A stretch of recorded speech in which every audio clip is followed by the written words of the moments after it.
नमस्कार और the deep dive में आपका स्वागत है। आज हम आईपीएल के उस पहलू पर बात करने जा रहे हैं जिस पर सबकी नज़र है। दबी आवाज में चर्चा भी होती है पर खुलकर कोई बात नहीं करना चाहता।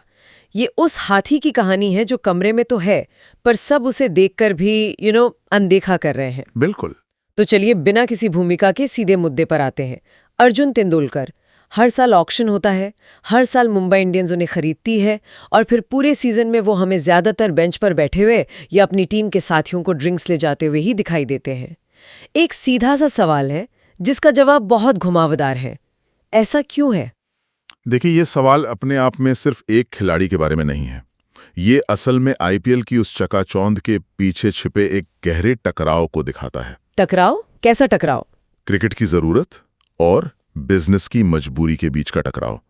और जब एक खिलाड़ी के साथ इतनी बड़ी विरासत का नाम जुड़ा हो तो मामला और भी पेचीदा हो जाता है। बिल्कुल। और इस चर्चा को शुरू करने से पहले एक बात साफ करना बहुत जरूरी समझती हूँ। हमारा इरादा अर्जुन तेंदुलकर की मेहनत या उनकी काबिलियत पर सवाल उठाना बिल्कुल नहीं है। सही बात है। उन्होंने मुंबई जैसी प्रतिस्पर्धी टीम को छोड़ा, गोवा के लिए डोमेस्टिक क्रिकेट खेलने का फैसला किया और वहां प्रदर्शन भी किया। ये दिखाता है कि वो मौके तलाश रहे हैं, मेहनत कर रहे हैं। लेकिन जैसे ही बात आईपीएल की आती है, पूरा समीकरण ही बदल जाता है और बेहद कंफ्यूजिंग भी हो जाता है। तो चलिए इसी कंफ्यूजन की परतों को खोलते हैं।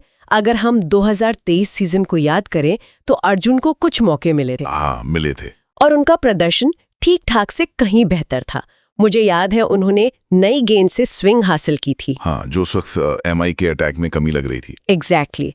सिर्फ भुवनेश्वर कुमार जैसे बड़े खिलाड़ी का विकेट लेना ही बड़ी बात नहीं थी, बल्कि जिस तरह से उन्होंने शुरुआती ओवरों में गेंद को स्विंग कराया, उससे कच्चे टैलेंट की झलक तो साफ दिखी थी। लेकिन फिर क्या हुआ?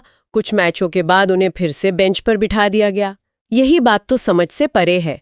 अगर किसी खिलाड़ी में आपको कोई उम्मीद दिखती है, कोई स्पार्क दिखता है, तो आप उसे लगातार मौके देकर निखारते हैं, उसे बैक करते हैं। हाँ, वापस बेंच पर क्यों बिठा देते हैं? और यहीं पर इस मामले का सबसे दिलचस्प विरोधाभास सामने आता है। देखिए, मुंबई इंडियंस को दुनिया की सबसे स्मार्ट, डेटा पर आधारित और क्रिकेट की गहरी समझ रखने वाली फ्रेंचाइजी माना जाता है। बिल्कुल। उनके हर फैसले के पीछे एक मजबूत तर्क होता है। अब आप सोचिए, यही फ्रेंचाइजी एक खिलाड़ी को साल दर साल अपनी टीम लिए बनाए रखती है, लेकिन उसे प्लेइंग 11 में खिलाने के लायक नहीं समझती। इसके सिर्फ दो ही तार्किक मतलब हो सकते हैं। पहला, कि वो खिलाड़ी अभी अंतर्राष्ट्रीय स्तर की T20 लीग के लिए तैयार नहीं है, और दूसरा कि उस खिलाड़ी को टीम में रखने का मकसद क्रिकेट से ज्यादा कुछ और है। अच्छा। तैयार नहीं है तो फिर वो दुनिया की सबसे मुश्किल लीग के 25 खिलाड़ियों के स्क्वाड में एक कीमती जगह क्यों घेर रहे हैं? और अगर वो तैयार है तो फिर खेलते क्यों नहीं? एग्जैक्टली। ये एक ऐसा सवाल है जिसका कोई सीधा जवाब फ्रेंचाइजी की तरफ से कभी नहीं आता। बिल्कुल सही।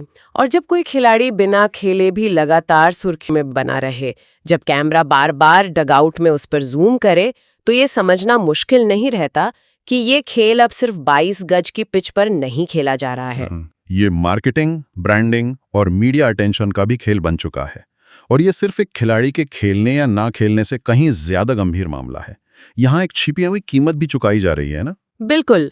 अर्थशास्त्र में इसके लिए एक बहुत सटीक सिद्धांत है जिसे अपॉर्चुनिटी कॉस्ट या अवसर लागत कहते हैं। अवसर लागत, हाँ। इसका सीधा सा मतलब है कि जब आप किसी एक चीज को चुनते हैं तो आप उस दूसरी सबसे अच्छी चीज को खोने की कीमत चुकाते हैं जिसे आप चुन सकते थे। आईपीएल के संदर्भ में जब अर्जुन तेंदुलकर स्क्वाड में एक जगह लेते हैं तो उसका अपॉर्चुनिटी कॉस्ट क्या है? उसकी कीमत एक सपना है। एक सपना? हाँ। जरा उस युवा गेंदबाज की कल्पना कीजिए जो शायद विदर्भ या सौराष्ट्र जैसे किसी छोटे राज्य से आता है। उसने सैयद मुश्ताक अली ट्रॉफी में 20 से ज्यादा विकेट लिए हैं। उसके पास एक घातक यॉर्कर है, लेकिन ऑक्शन टेबल पर उसके नाम के आगे कोई बड़ा टैग नहीं है। वो अनसोल्ड रह जाता है क्योंकि स्क्वाड में स्लॉट पहले से ही भरे हुए हैं। हाँ, और जब वो टीवी पर देखता है कि एक ऐसा खिलाड़ी डगआउट में बैठा है जिसे टीम खिलाना भी नहीं चाहती, जबकि वो खुद मैदान पर उतरने के लिए पूरी तरह तैयार था, तो उसके दिल पर क्या बीतती होगी? ये तो सीधे सीधे टैलेंट की हत्या है। ये उस सिस्टम पर एक जोरदार तमाचा है जो दावा करता है कि आईपीएल प्रतिभा को अवसर देता है। सही बात है। यहाँ अवसर तो है, लेकिन शायद वो अवसर सही प्रतिभा तक नहीं पहुंच पा रहा है। ये उस खिलाड़ी के साथ घोर अन्याय है जो तैयार था, जो डिजर्व करता था, लेकिन उसे मौका सिर्फ इसलिए नहीं मिला क्योंकि उसकी जगह किसी और ने ले ली थी, जिसे शायद खिलाने का कोई इरादा ही नहीं था। और अगर हम इसे बड़ी तस्वीर से जोड़कर देखें तो यह सवाल उठता है कि एक स्मार्ट फ्रेंचाइजी क्रिकेट के लिहाज से इतना अतार्किक फैसला क्यों लेगी? जवाब मैदान पे नहीं बल्कि टीम की बैलेंस शीट में मिलता है। हाँ, आईपीएल सिर्फ एक क्रिकेट टूर्नामेंट नहीं है, ये अरबों डॉलर का बिजनेस है और इस बिजनेस में ब्रांड वैल्यू और मीडिया विजिबिलिटी सबसे बड़ी करेंसी है। और तेंदुलकर ये भारत में सिर्फ एक सरनेम नहीं है, ये एक ब्रांड है, एक इमोशन है। इस नाम की ब्रांड वैल्यू आज भी बहुत ज्यादा है। जब तक ये नाम मुंबई इंडियंस के साथ जुड़ा है, तब तक मीडिया का ध्यान, फैंस का इमोशनल कनेक्शन और स्पॉन्सर्स की दिलचस्पी बनी रहती है। इसके ठोस उदाहरण तो हमें हर मैच में दिखते हैं। जब भी कैमरा एमआई की डगआउट की तरफ जाता है तो अर्जुन पर एक शॉट जरूर लिया जाता है। हर बार उनके प्रैक्टिस सेशन की एक 10 सेकंड की क्लिप पर सोशल मीडिया में लाखों व्यूज आ जाते हैं। Arjun spotted in practice session जैसी खबरें वायरल हो जाती हैं, जो शायद टीम के किसी स्थापित खिलाड़ी की खबर से भी ज्यादा ध्यान खींच लेती हैं। तो सवाल सीधे सीधे ये है, क्या अर्जुन तेंदुलकर को सिर्फ एक मार्केटिंग मस्कॉट बना दिया गया है? क्या उन्हें टीम में सिर्फ इसलिए रखा जाता है ताकि तेंदुलकर नाम का कनेक्शन फ्रेंचाइजी के साथ बना रहे? मार्केटिंग मैस्कॉट शायद नहीं, ये थोड़ा कठोर शब्द है। मैं इसे ब्रांड एसेट कहना पसंद करूंगा। Brand asset. हाँ, लेकिन यहाँ एक और जरूरी सवाल उठता है और वो ये है कि क्या ये स्थिति खुद अर्जुन के लिए भी अन्यायपूर्ण नहीं है? सोचकर देखिए, उन्हें एक सोने के पिंजरे में रख दिया गया है। सोने का पिंजरा। बिल्कुल। उन पर हर पल अपने सरनेम का इतना ज्यादा दबाव है कि शायद उनका एक क्रिकेटर के तौर पर स्वाभाविक विकास ही रुक रहा है।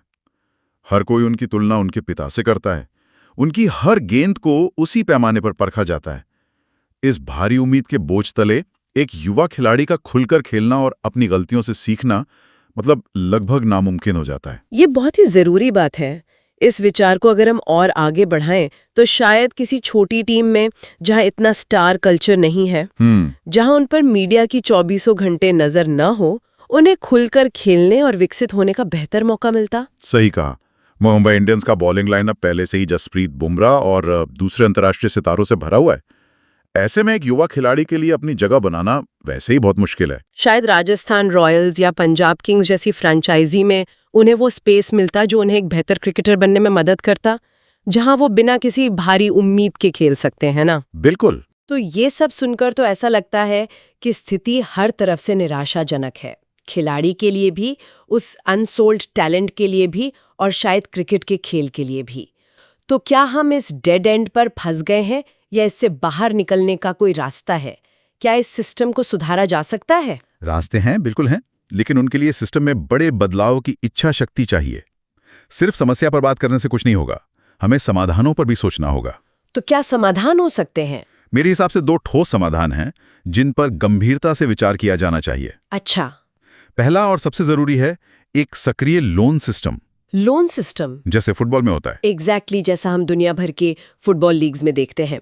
सोचिए, अगर मुंबई इंडियंस उन्हें नहीं खिला रही हैं, लेकिन टूर्नामेंट के बीच में दिल्ली कैपिटल्स को एक भारतीय लेफ्ट आर्म पेसर की सख्त जरूरत आन पड़ती है, तो वो अर्जुन को कुछ मैचों के लिए लोन पर ले सके। अरे वाह, इससे तो खिलाड़ी को कीमती गेम टाइम मिलेगा कि दिल्ली की जरूरत पूरी होगी और लीग की कॉम्पिटिटिवनेस भी बढ़ेगी। सही बात है। खिलाड़ी बेंच पर बैठने के बजाय मैदान पर होगा, जो सबके हित में है। ये तो एक शानदार आइडिया है।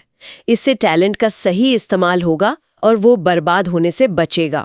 और दूसरा समाधान क्या हो सकता है? दूसरा समाधान है फ्रेंचाइजी की जवाबदेही। जवाबदेही मतलब अकाउंटेबिलिटी। हाँ, फ्रेंचाइजी को ईमानदार और जवाबदेह बनाना होगा। अगर आप किसी युवा खिलाड़ी को खरीदते हैं और उसे लगातार 2-3 सीजन तक सिर्फ बेंच पर बिठा के रखते हैं बिना कोई खास मौका दिए, तो आप सीधे तौर पर उसका करियर बर्बाद कर रहे हैं।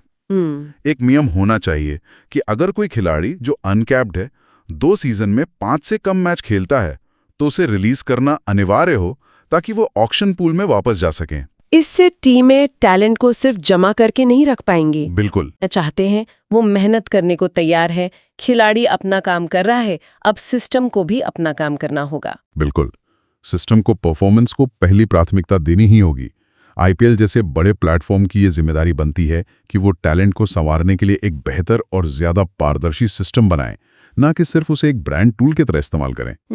और ये सिर्फ अर्जुन के लिए नहीं है। नहीं, ये आने वाले हर उस युवा खिलाड़ी के लिए जरूरी है जो बड़े सपने लेकर इस लीग में आता है। तो आज की इस पूरी चर्चा का सार यही निकलता है कि ये बहस सिर्फ एक खिलाड़ी की नहीं है, ये भारतीय क्रिकेट के भविष्य और आईपीएल की आत्मा की है। सवाल ये है कि क्या आईपीएल विशुद्ध रूप से प्रतिभा का मंच है या फिर मार्केटिंग और ब्रांड वैल्यू का? हमारे देश में टैलेंट की कोई कमी नहीं है। एक से बढ़कर एक हीरे हैं जो तराशे जाने का इंतजार कर रहे हैं। लेकिन अगर हम बड़े नामों की चमक में उन हीरों को नजरअंदाज करते रहेंगे तो हम शायद अगला ज़हीर खान या अगला जसप्रीत बुमराह कभी खोज ही नहीं पाएंगे। सही बात है। और जैसा कि कहते हैं, बल्ला या गेंद किसी का सरनेम नहीं पूछती, मैदान पर सिर्फ परफॉर्मेंस बोलनी चाहिए। और मैं आज की इस बातचीत को श्रोताओं के लिए एक विचार के साथ छोड़ना चाहूंगा। ये सोचना जरूरी है कि भारत में कितने संभावित सुपरस्टार सिर्फ इसलिए खो जाते हैं क्योंकि उनके पास टैलेंट तो होता है पर दरवाजे तक पहुंचने के लिए सही सरनेम नहीं होता।